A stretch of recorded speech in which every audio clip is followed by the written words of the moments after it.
Hello and welcome, my friends. On Christmas Eve in 1945, a strange incident occurred that continues to baffle and intrigue people to this day. The Sodder family lived a quiet life in a small town in West Virginia, but that night, their home was engulfed in a mysterious fire that led to the disappearance of 5 of their children. Their bodies were never found, and questions began to pile up.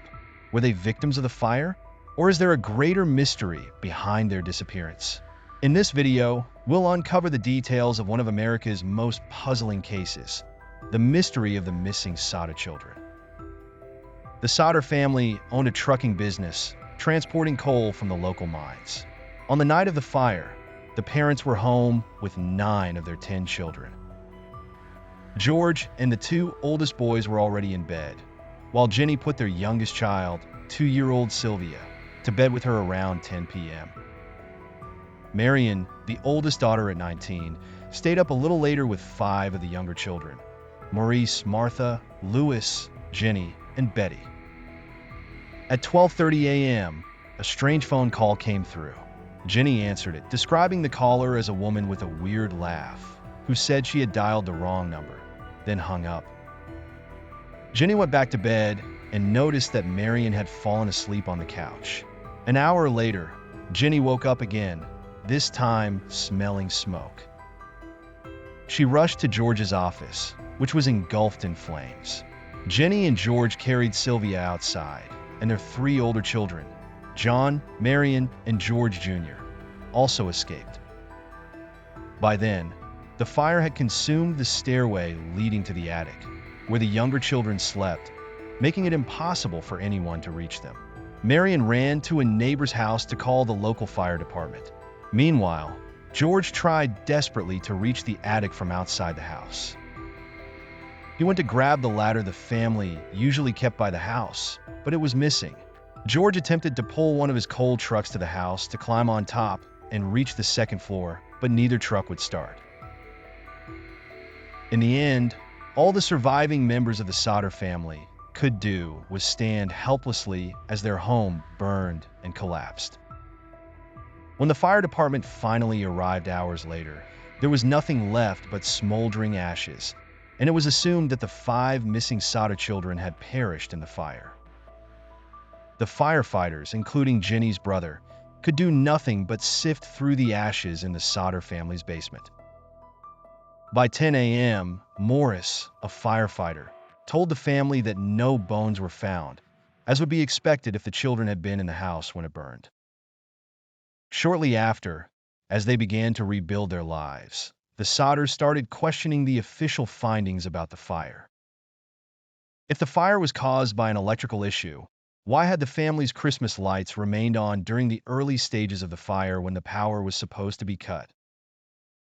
Then they found the missing ladder lying at the bottom of an embankment 75 feet, 23 meters from the house.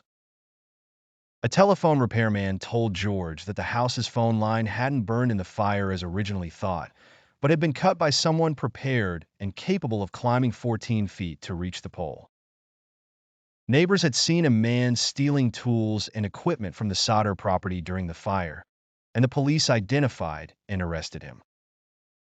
He admitted to cutting the phone line, thinking it was an electrical wire, but denied any connection to the fire. There was no clear motive, and he never explained why he cut any lines while stealing the Sodder family's tools and equipment. In 1968, Jenny stated that if the power line had been cut, she, her husband, and their 4 surviving children would not have been able to escape the house. Jenny also struggled to accept the idea that all 5 children's bodies could have been completely incinerated. She found several household appliances in the ashes that were still identifiable, along with remnants of the tin roof. She compared the results of her fire to a similar case she read about in a newspaper where 7 family members died in a house fire. Their skeletal remains were found, despite the fire being similar in nature. Jenny conducted her own experiment, burning small piles of animal bones to see if they would be completely consumed, but none of them were. She later contacted a local crematorium, where an employee informed her that human bones remain intact even after bodies are cremated for 2 hours at 2,000 degrees Fahrenheit 1,090 degrees Celsius, much hotter and longer than the house fire. The failure of the trucks was also taken into consideration. George believed they had been tampered with, possibly by the same person who cut the phone line and stole the equipment. However, his son-in-law told the Charleston Gazette-Mail in 2013 that he believed the trucks failed because George and his sons had accidentally flooded the engines in their rush to start them. Some stories suggested the wrong number call was linked to the fire and the children's disappearance. But investigators later located the woman who made the call, and it was confirmed that she simply dialed the wrong number.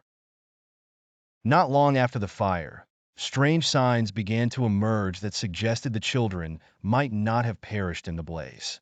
One witness claimed to have seen the children in a speeding car during the fire.